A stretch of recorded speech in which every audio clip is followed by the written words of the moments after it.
영월사는 이렇게 지리산 자락에 위치해 있는데요. 어떻게 하면 매일매일 기도할 수 있는 도량으로 거듭날 수 있을까 하다가 법화경을 매일매일 한 품씩 하는 기도 정진의 도량으로 만들게 되었습니다. 그래서 저기 보이는 저 탑도 저희가 법화경을 사경을 해서 이렇게 모시게 된 법화탑이라고 할 수 있습니다.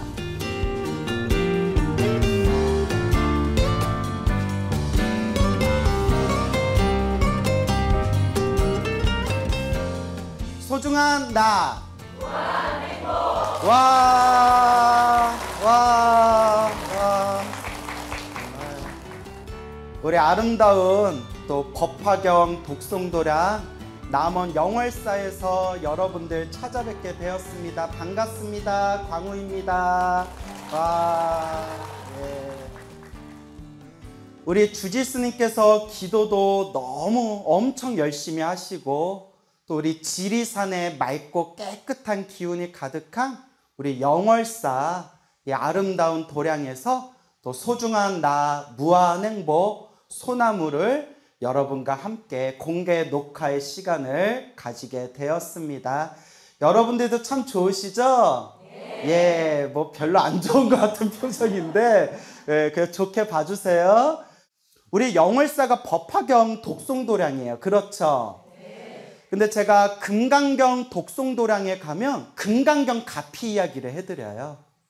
또 지장경 독송도량, 지장기도하는 도량에 가면 지장보살 가피 이야기 해드리고 또 관음도량, 관세음보살 도량에 가면 또 관세음보살 가피 이야기 해드리고 그리고 신묘장구 대다라니 기도하는 도량에 가면 또 신묘장구 대다라니에 대한 공덕과 가피 이야기를 해드려요. 그래서 누가 그러더라고요. 광우 쓰면 맞춤형 법사라고. 네? 어떻게 이렇게 딱 누를 때마다 거기에 관련된 이야기가 나오냐고. 그래서 오늘은 영월사 법화경 독송도량 영월사에서 또 우리가 이 소중한 나 무한행복 이 소나무를 또 진행을 하니까 오늘은 아무래도 무슨 가피 이야기를 우리가 함께 해야 되겠어요? 법화경. 또 눈치 없이 금강경? 예. 자, 오늘 법화경에 대한 여러분의 아주 놀라운 그런 한 불자님의 이야기를 전해드릴까 합니다.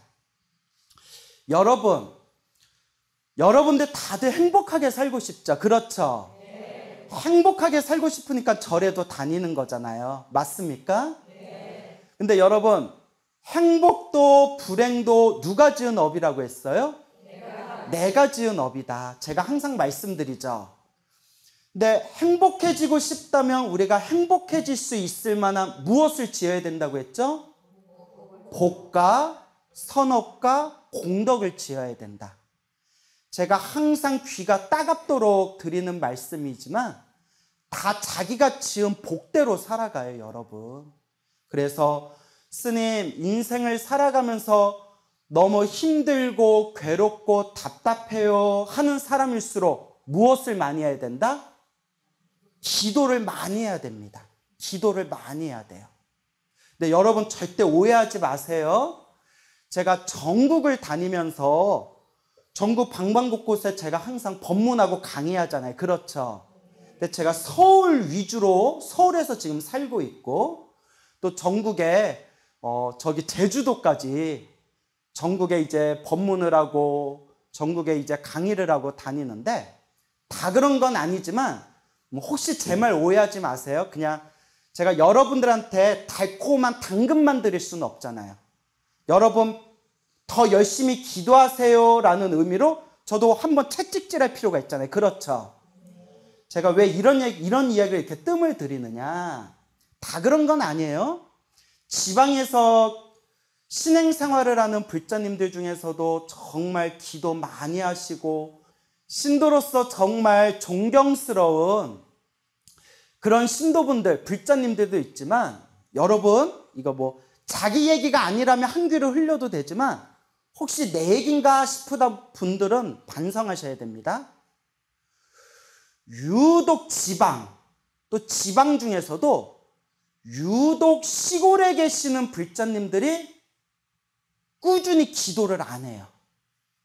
좀 그런 성향이 있어요.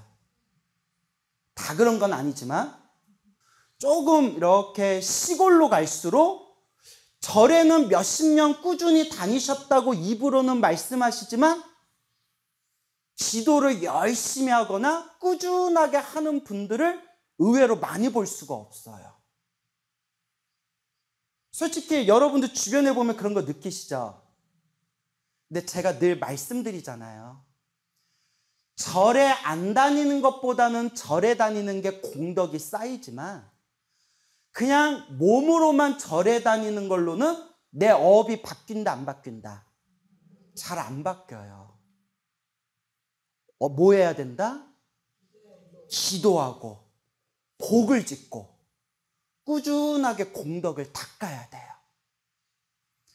제가 소나무라는 프로그램을 이제 8년이 넘어가요. 8년이 넘는 소나무라는 프로그램을 통해서 어떻게 해야 신도들에게 더 부처님의 가르침을 쉽게 전달할까? 어떻게 해야 조금이라도 더 기도를 시킬까? 어떻게 해야 부처님에 대한 믿음을 더 일으킬 수 있을까? 고민하고 고민하다가 막 금강경이니 반야신경이니 능엄경이니 어려운 얘기하면 신도들이 잘 집중을 못하는구나. 일단은 불교와 친숙하게 만들고 일단은 절에 와서 일단은 부처님께 기도 열심히 하고 복을 짓게 하는 이 기초부터 닦게 만들어야 되겠구나. 그래서 우리 신도님들한테 더 열심히 기도하고 이번 생 부처님 법을 만났을 때 조금이라도 더 닦으세요 라는 마음으로 항상 기도해라 기도해라. 그리고 그런 놀라운 불자님들이 체험했던 신비로운 기도가피 이야기를 계속 드렸던 거거든요.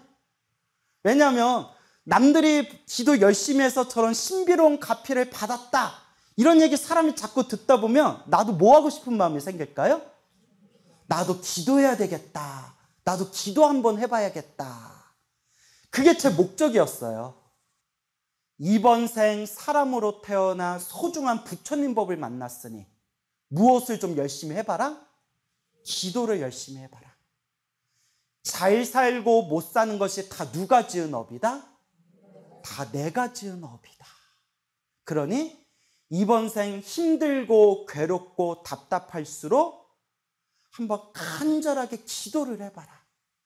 그래서 기도할 시간이 없어요 라는 불자님들한테 제가 늘 귀가 따갑게 드린 말씀이 아침에 일어나면 관세음보살 관세음보살, 설거지할 때에도 지장보살 지장보살, 밭농사하면서 풀 뽑고 잡초 뽑고 씨 뿌리고 농사 일할 때에도 마음속으로 그냥 관세음보살 관세음보살, 지장보살 지장보살. 하루에 연부를 1000번이면 1000번, 10,000번이면 10,000번 꾸준히 일상 속에서 따로 기도를 시간을 내겠다는 생각도 내려놓고 일상 속에서 간절하게 한번 연부를 해봐라 라고 늘 말씀을 드렸던 거예요. 하지만 의외로 스님 제가 사는 게 너무 힘듭니다. 괴롭습니다. 답답합니다. 라고 하는 분들하고 대화를 나눠보면 의외로 꾸준히 간절히 기도를 안 하는 사람이 많거나 처음에는 깔짝깔짝 기도에 좀 집중하다가 꾸준하게 기도하지 못하고 금방 마음에 불이 휙 하고 꺼지듯이 기도하려는 그 불심의 마음을 놓쳐버리는 그런 분들을 너무 많이 봤어요. 이렇게 사람 얼굴 보면 대충 몇 마디 해보면 기도하는구나 안 하는구나 라는 게 느껴져요. 근데 제가 그런 얘기를 잘 안 해요. 왜 안 하느냐? 뭐 내가 관상쟁이도 아니고 자기 기도는 자기가 하는 거니까. 근데 냉정하게 스스로를 한번 살펴보세요. 입으로는 부처님께 행복하게 해주세요, 행복하게 해주세요 라고 입으로는 빌면서 정말 행복해질 수 있을 만한 매일매일 자신만의 기도는 꾸준히 하고 있느냐, 냉정하게 자신을 살펴보시기 바랍니다. 알겠죠? 예. 스스로를 살펴보시기 바랍니다. 30여 년 전쯤에, 약 30년 전쯤에 출가하신 비구니 스님이 계세요. 30대 초반에 출가하셨대요. 30대 초반에. 30대 초반에 아주 유명한, 그분의 개인 프라이버시라서 자세히 말할 수는 없고요, 아주 유명한 비구니 사찰에서 행자 생활을 하고 이제 계를 받고 강원에서 4년 동안 비구니 강원에서 공부하시고 그렇게 출가 생활을 하신 비구니 스님이 계세요. 그분도 고향이 전라도 쪽이세요. 저기 고향이. 근데 그분이 일남 이녀 중에 장녀였대요. 일남 이녀 중에 장녀였는데 집안이 지독하게 가난했대요. 집안이 지독하게 가난한, 힘들게 하루하루 먹고 사는 그런 집이었대요.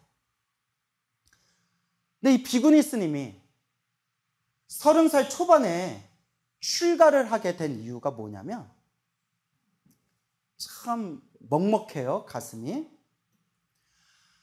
아버지가 너무 아프신데 아무리 병원을 다녀도 낫지가 않더래요.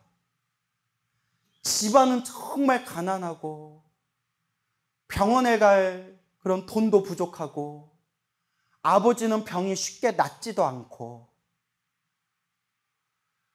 그러다가 어느 비구니 스님이 이런 얘기를 하셨대요.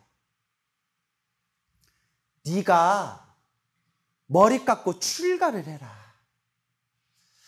가만히 보니 너네 집안의 업보가 참 두꺼운 것 같다. 이게 남 얘기가 아니에요. 누구 얘기예요? 우리 얘기예요. 여러분 한번 스스로 생각해 보세요. 나는 복이 많은 집안인가? 나는 살아가면서 좀 박복한 집안인가? 너네 집안이 참 업보가 두꺼운 것 같다. 네가 머리 깎고 출가해서 부처님께 간절히 기도하고 그 업을 닦으면 아버지 병이 빨리 나을 수 있을 것이다. 그 비구니 말씀이 가슴에 훅 들어오더래요. 그리고 순수한 효심의 마음으로, 무엇의 마음으로? 순수한 효심의 마음으로 아버지의 병을 낫게 하고 집안이 좀 편안했으면 하는 마음으로 30 초반에 머리를 깎고 출가하셨대요. 근데 그분은 머리 깎고 출가하셨지만 마음에는 항상 부모님과 가족이 항상 우선이었대요.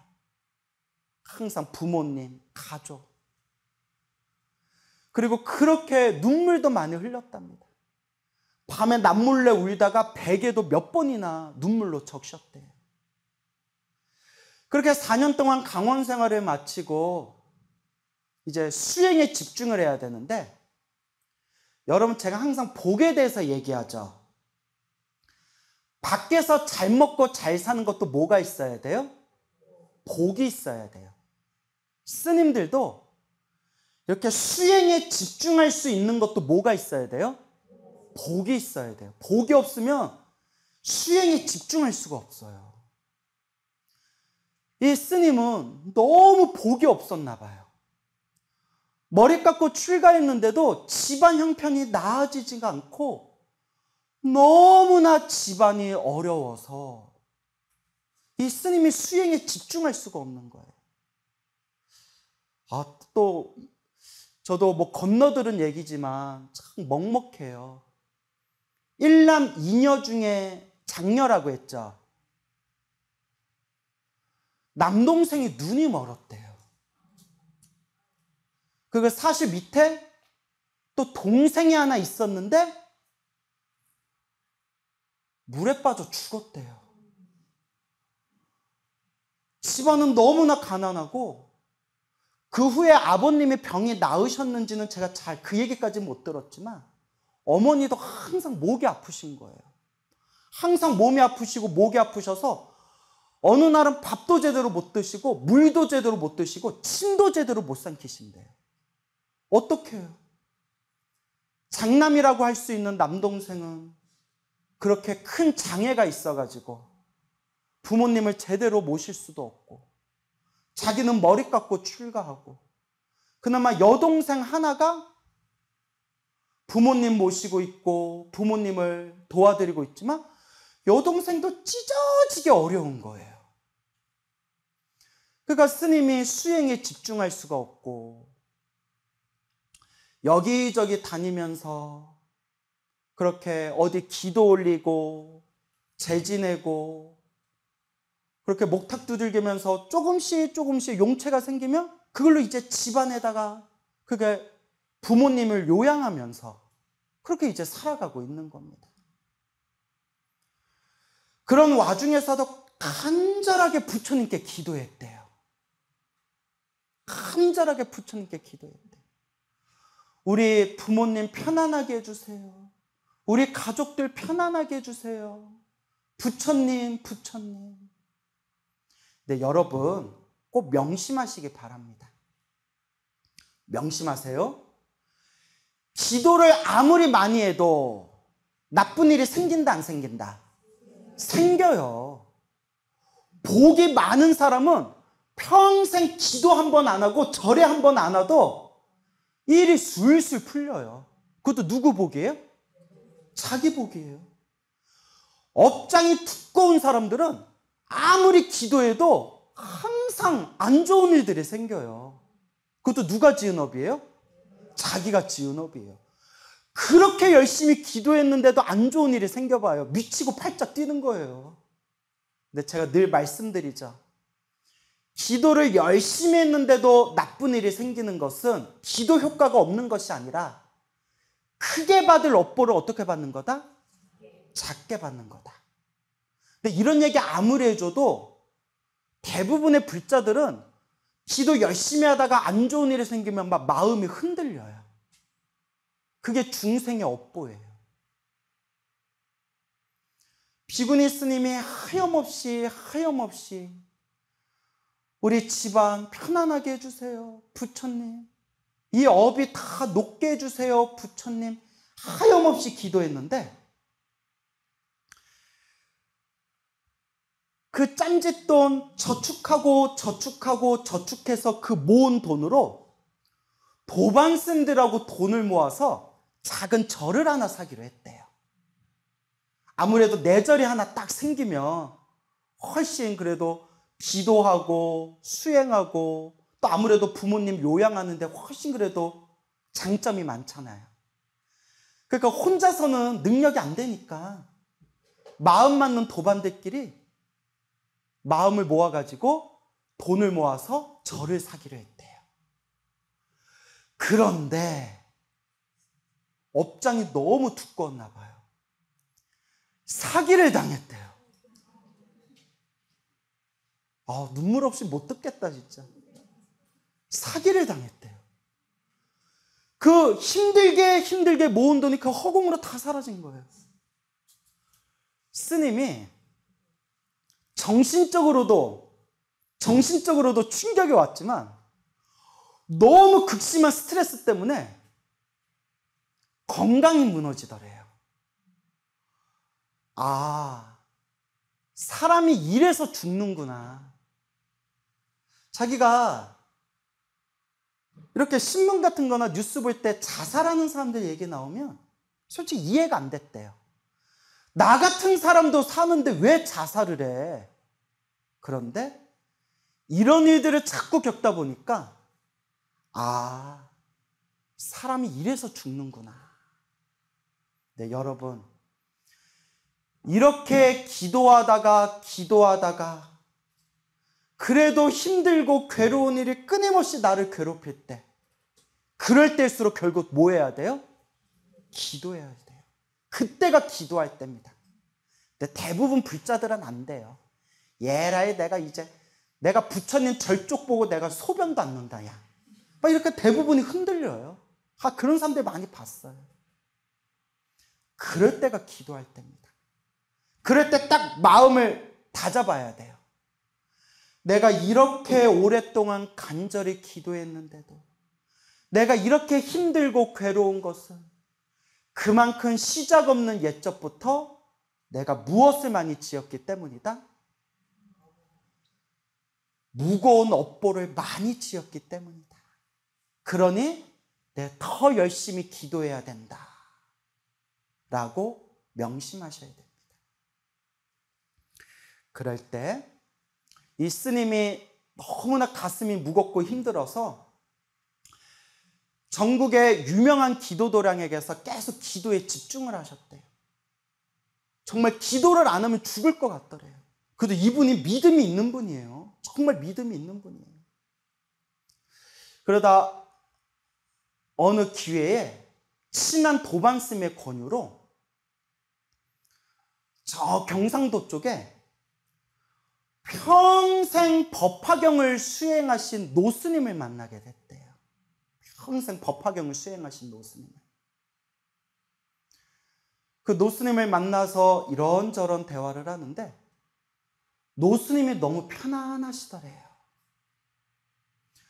그 편안한 노스님한테 자기 속에 있는 그 가슴 아프고 그 마음에 상처 가득한 그 아린 이야기들을 노스님께 들려드리니까 노스님이 이렇게 얘기하시더래요.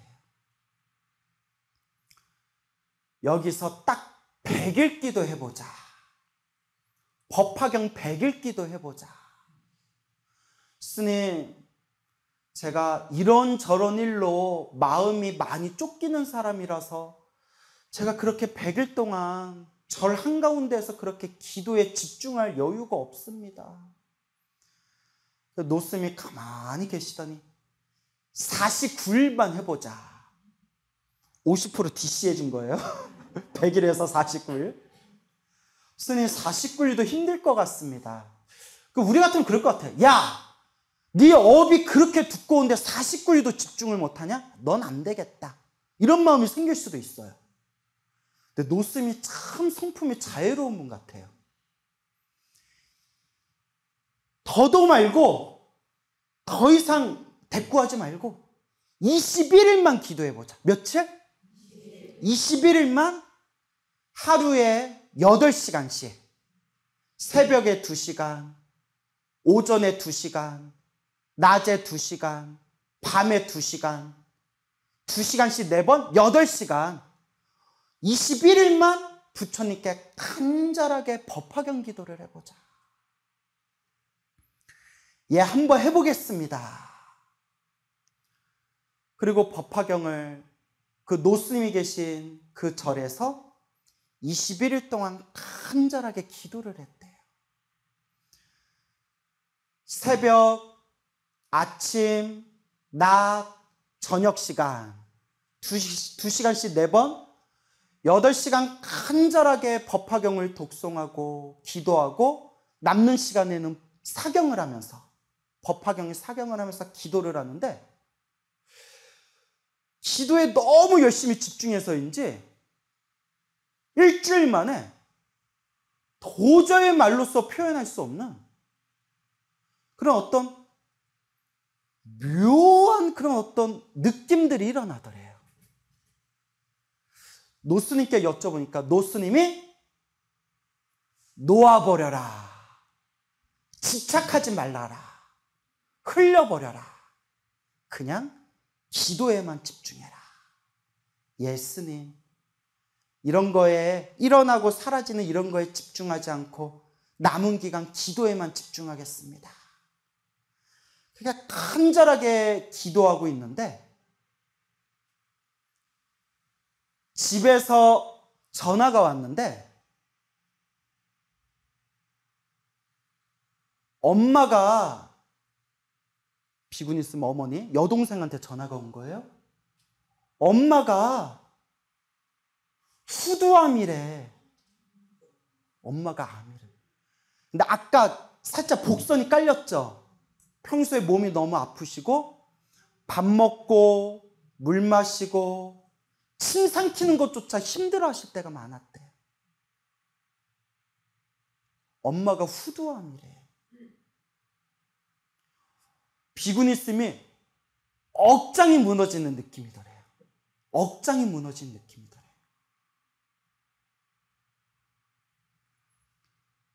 이럴 때 의지할 건 뭐밖에 없어요? 죽으나 사나 부처님밖에 없어요.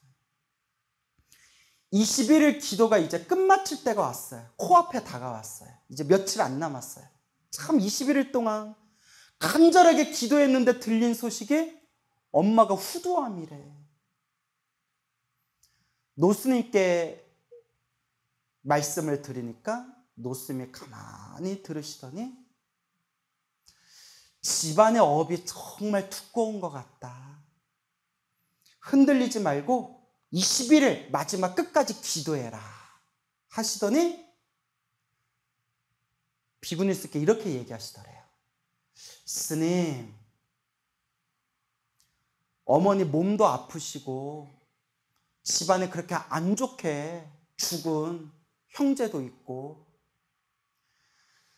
21일 기도 마칠 즈음에 정성스럽게 나와 인연 있는 모든 조상 영가님들, 나와 인연 있는 영가님들을 위해서 지극정성으로 천도제 한번 지내자.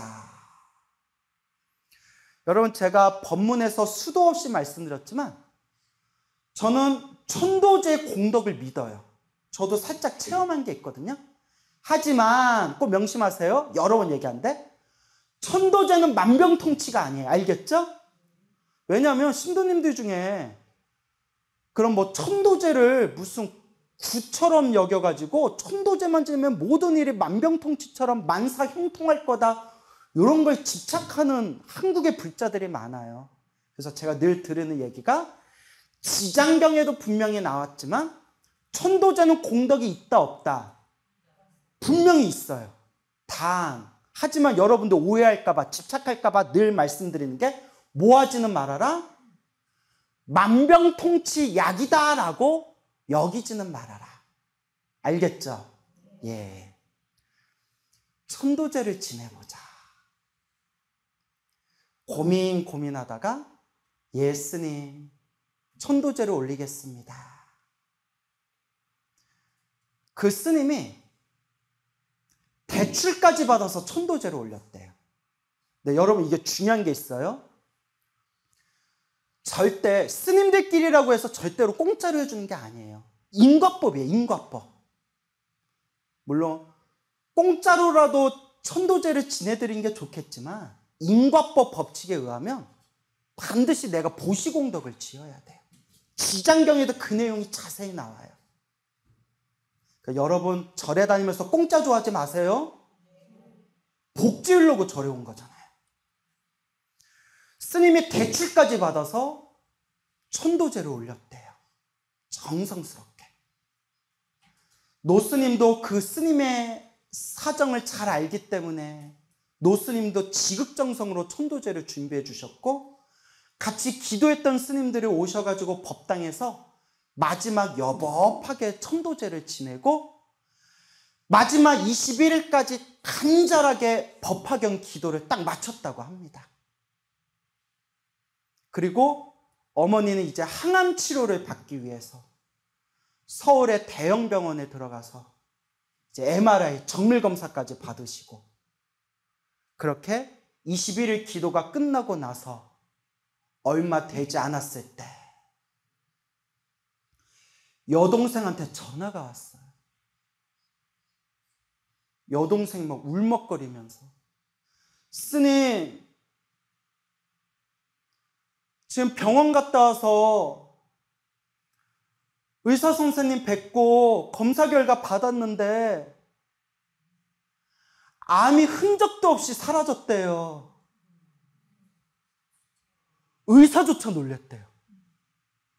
암이 흔적도 없이 사라졌대요. 여러분 합장하고 한 구절씩 따라 하시기 바랍니다. 나무묘법연화경, 나무묘법연화경, 나무묘법연화경, 나무아미타불 관세음보살. 예, 내리시고요. 그 비구니스님이 생생하게 체험하신 거예요. 믿습니까, 여러분? 네. 믿으면 뭐예요? 기도를 해야지. 네? 맨날 믿기만 해. 기도를 해야지. 흔적도 없이 사라졌대. 이런 얘기를 듣고 우리가 어떻게 기도를 안 할 수가 있고, 이런 생생한 체험이 있는데 어떻게 우리가 부처님을 안 믿을 수가 있어요? 지난 소중한 나 무한행보 소나무를 진행하면서 8년 동안 정말 책으로 봤다면 저조차도 믿기 어려운 그 수많은 불자들의 체험담을 제가 두 눈으로 목격하고 실제로 그 불자님들을 만나고 그분들께 직접 들으면서 이 생생한 부처님의 가피 이야기를 불자님들께 전해드렸습니다. 우리가 부처님을 안 믿을 수가 없습니다. 어느 불자님이 계시는데 그 불자님께서 노보살님이세요. 아마 지금도 살아 계실 거예요. 평생 말년에 법화경을 평생 법화경을 말년에 이제 만나가지고 사경을 하시면서 50번 넘게 사경했대요. 한 53번째인가? 법화경을 처음부터 끝까지 사경을. 근데 그분 말씀이 당신이 항암 치료를 받으면서 큰 수술만 11번을 받았대요. 몇 번? 살아있는 게 기적이래요. 계속 전이가 돼가지고 11번 수술을 받다가 이것도 전생의 어떤 선업의 인연이겠죠. 누가 법화경 사경하면 하도 좋다니까 죽기 전에 기도나 하자 하고 정말 사경을 열심히 했대요. 사경하고 10번, 20번, 30번이 넘어가다가 병원에서 꾸준하게 항상 추적 검사를 하잖아요. 11번 수술 받으셨대요. 그런데 법화경 사경하던 어느 날 병원에서 이런 결과가 나왔대요. 왠지는 모르겠지만 암이 멈췄습니다. 지금 더 이상 암이 확장되지 않고 그냥 암 진행이 그냥 완전히 멈췄습니다. 뭐 가끔 이런 사례도 있는데 지금 이대로 잘 관리하시기 바랍니다. 그리고 10몇 년이 지난 지금까지 암이 진행이 안 되고 있대. 그냥 암은 품고 있지만 그냥 평상시처럼 그냥 크게 아픔 없이 지금 신행생활하면서 봉사활동하면서 지금 살아가고 있다. 자기는 너무나 행복하고 이 부처님 가피가 아니었으면 자기는 벌써 죽었을 것이다 라는 어느 노보살님이 계십니다. 오늘 이런 얘기 들으니까 그래 나도 오늘부터 기도 한번 해보자 이런 생각 들어요 안 들어요? 들어요? 3일? 작심 3일?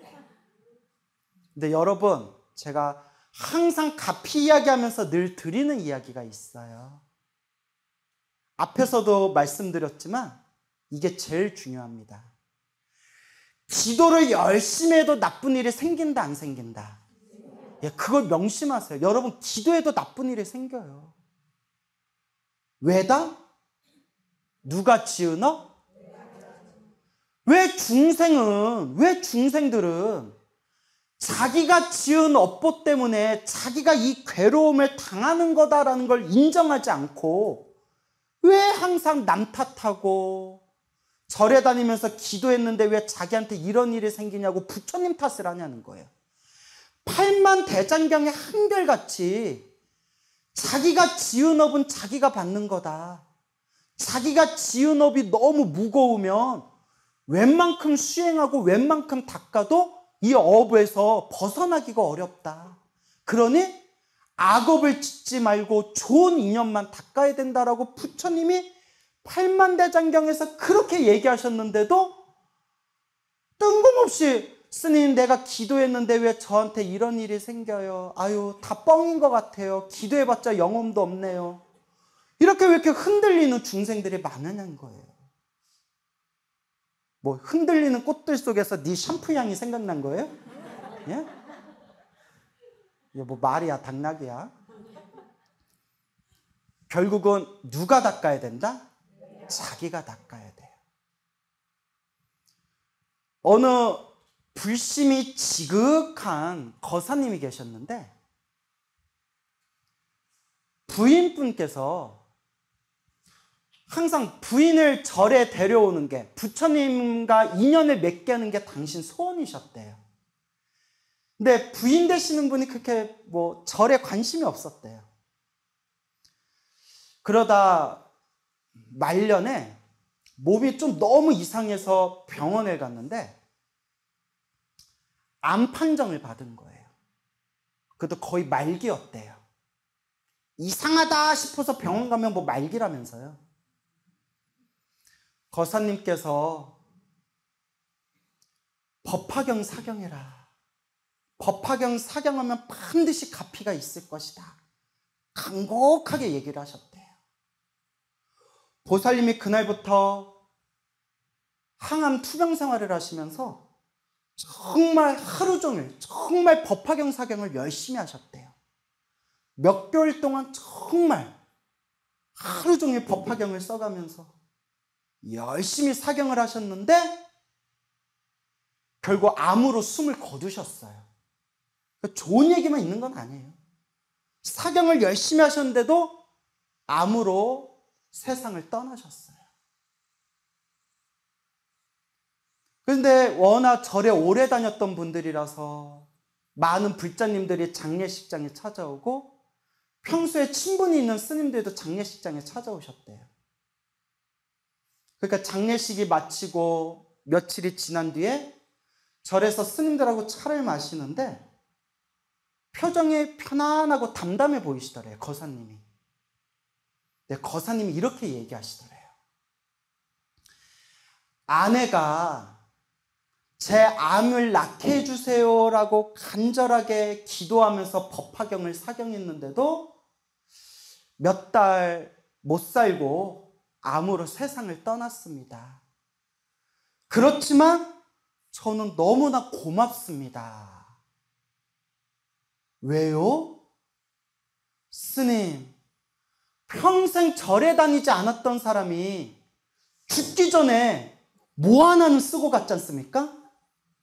법화경 하나는 쓰고 갔지 않습니까? 죽기 전에 부처님 가르침과 인연을 맺었으니 우리 아내가 다음 생에 더 좋은 몸을 받았을 거다. 저는 100% 확신합니다. 이게 불심이에요.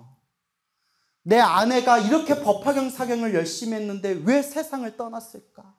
부처님 야속하다, 이게 아니라 어차피 떠나는 인생, 이 법화경 사경하고 부처님 가르침과 인연 맺고 떠났으니 다음 생에는 더 좋은 몸 받았겠구나. 이게 바로 불심입니다.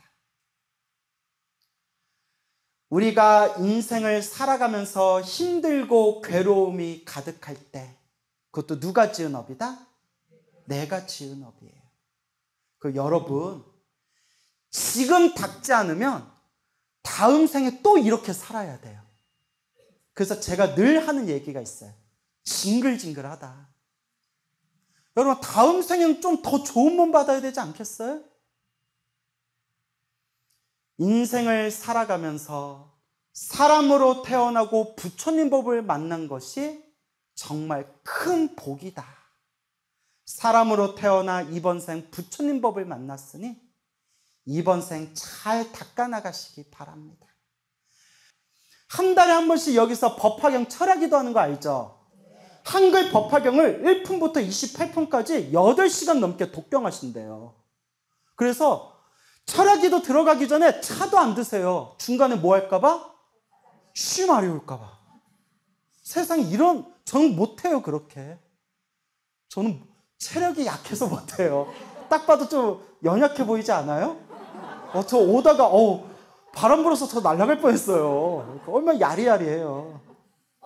그래서 이 좋은 도량과 인연을 맺었을 때 이번 생 좋다 싫다 효험이 있다 없다라는 마음까지 싹 내려놓고 오로지 부처님 가르침 의지하면서 이번 생 공덕을 잘 닦아나가시기 바랍니다.